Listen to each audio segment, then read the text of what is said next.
பண்ணு, யார் கேட்பா, நீ பண்ணு, உன் இஷ்டம். உட்காந்து ஒர்க் பண்ணிட்டே இருக்கும்.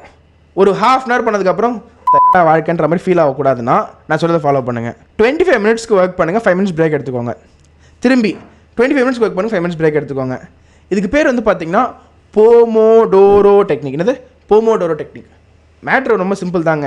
ஒரு மனுஷன், நான் லேப்டாப் இருக்குது, நான் சார்ஜ் பண்ணிகிட்ருக்கேன், சார்ஜர் பிடிங்கி போட்டேன், லேப்டாப் இருக்குது, இதோட சார்ஜ் வந்து பார்த்திங்கன்னா ஒரு பர்சன்டேஜ் இருக்குது, நான் யூஸ் பண்ணிட்டே இருக்கேன், ஒரு பாயிண்ட்டு சார்ஜ் ஆஃப் ஆகிடும்.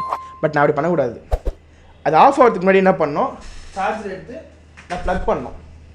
நான் சார்ஜர் எடுத்து ப்ளக் பண்ணால் தான் வந்து அடுத்தது அது யூஸ் பண்ண முடியும். ஒரு லேப்டாப்க்கு எப்படின்னா நம்ம ஒரு ஹியூமன் பீயிங்க, நம்ம என்ன பண்ணணும், அது மாதிரி பிரேக் எடுத்து ஒர்க் பண்ணால் சூப்பராக எஃபெக்டிவாக ஒர்க் பண்ணலாம். That is called Pomodoro technique. ஒரு ஒர்க்கை எடுத்து அதை சங்காக பிரிச்சுட்டு அந்த சங்க் முடித்த உடனே பிரேக்கு, திரும்பி அடுத்த சங்க்.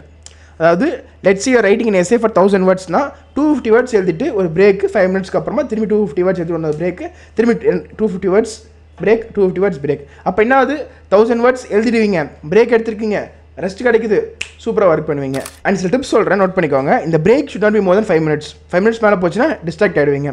அதே மாதிரி work should not be more then 30 minutes. 30 minutes மேலே போனால் கண்டிப்பாக காண்டாயிடுவீங்க.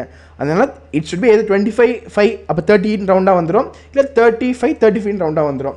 சரிங்களா? நான் ஏன் 25 சொன்னேன்னா அப்போ வந்து ஒரு ஹவரை 2ஆக பிரிச்சுக்கலான்ற ஒரு கணக்காக சொன்னேன் நான். பட் இல்லை லோகேஷ், நான் தரமான ஆள், 40 மினிட்ஸ் பண்ணிவிட்டு 5 மினிட்ஸ் பிரேக் எடுப்பேன், பண்ணு, யார் கேட்பா, நீ பண்ணு, உன் இஷ்டம் அப்படின்ற மாதிரி தான் சொல்ல தோணுது எனக்கு. இதான் போமோடோரோ டெக்னிக். இது ஒரு எக்ஸாம்பிள் இதுக்கு சொல்கிறேன் நான். வேறு எதுக்காச்சும் எக்ஸாம்பிள் வேணும்னா கமெண்ட்டில் சொல்லுங்கள், அடுத்த வீடியோ போடுறேன். This is Lavan Lokesh signing off. அடுத்த சூப்பரான வீடியோவில் மீட் பண்ணுறேன். Until then, stay tuned.